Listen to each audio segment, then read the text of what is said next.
আলফা স্বাধীনৰ বিবৃতিৰ পিছতে আৰক্ষীৰ অভিযান শিৱসাগৰৰ দুটা স্থানত উদ্ধাৰ হৈছে বোমা আলফা স্বাধীনৰ বিবৃতিৰ পাছতে আৰক্ষীৰ অভিযান শিৱসাগৰৰ ডিটি অফিচৰ কাষৰ এখন গাড়ীত বোমা উদ্ধাৰ শিৱসাগৰৰ বিজি ৰোডৰ এখন এম্বুলেন্সত উদ্ধাৰ হৈছে আন এটা বোমা পুনৰ জনাইছো আলফা স্বাধীনৰ বিবৃতিৰ পাছতে আৰক্ষীৰ অভিযান শিৱসাগৰৰ দুটা স্থানত উদ্ধাৰ হৈছে বোমা আলফা স্বাধীনৰ বিবৃতিৰ পিছতে আৰক্ষীৰ অভিযান শিৱসাগৰৰ ডিটিঅ অফিচৰ কাষৰ এখন গাড়ীত বোমা উদ্ধাৰ হৈছে শিৱসাগৰৰ বিজি ৰোডৰ এখন এম্বুলেন্সত উদ্ধাৰ হৈছে আন এটা বোমা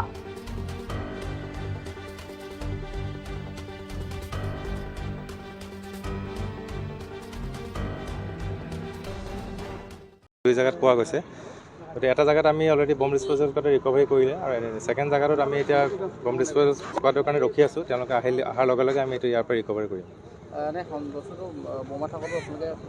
আমিতো গোটেইখিনি প্ৰিকশ্যন লৈছোঁ যিহেতু এটা সংগঠন এটাই মেইল কৰি পেলাই জনাইছে যেনেকুৱা আছে বুলি গতিকে সেইখিনি চাই পেলাই আমি যিখিনি সতৰ্কতা অৱলম্বন কৰিব লাগে সেইখিনি গোটেইখিনি অৱলম্বন কৰি আমি এজ পাৰ প্ৰচিডিউৰ আমি বস্তুটো ৰিকভাৰ কৰিম পিছত এইটো হয় নে নহয় এইটো পিছত এচাৰ্টেইন হ'ব কিন্তু বৰ্তমান আমি সতৰ্কতা গোটেইখিনি অৱলম্বন কৰিয়ে কাম